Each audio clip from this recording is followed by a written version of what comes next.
In addition to being an important subject in its own right, reading is the basis of almost everything you learn in school, from high school into college. If you want to be an economist, a scientist, even a mathematician, you derive so much of what you know about your discipline from texts that you read.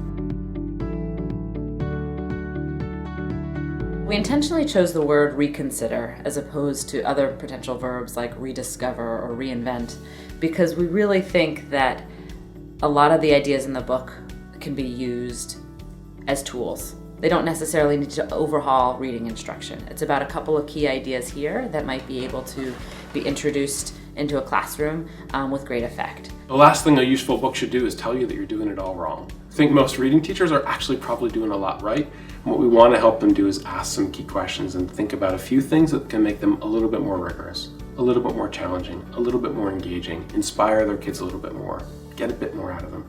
We love the idea of tools. Choose something here that you can use, adapt it, apply it in your classroom. If it works, use it more. If it's not right for you, try a different tool.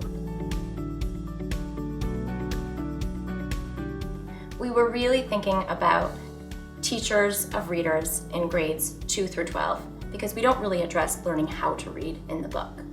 But what we discovered in the process of writing the book is that a lot of the ideas were actually useful to teachers who taught other content areas outside of reading. Everyone is a reading teacher, and a lot of the great teachers out there who teach history and science haven't really been trained in how to think about approaching a challenging text in that history or science class. So hopefully, yes, it will be useful for reading teachers, but also other teachers throughout schools and administrators in thinking about key questions like what should we be reading? And what questions should I ask my English teachers about the books that they choose for their students? Our intended audience was teachers and leaders. We actually found that as parents ourselves, there are a lot of ideas in this book that are really useful. The Common Core asks a lot of teachers, both in terms of ideas, but also in terms of standards and assessments and evaluation, and that can be stressful.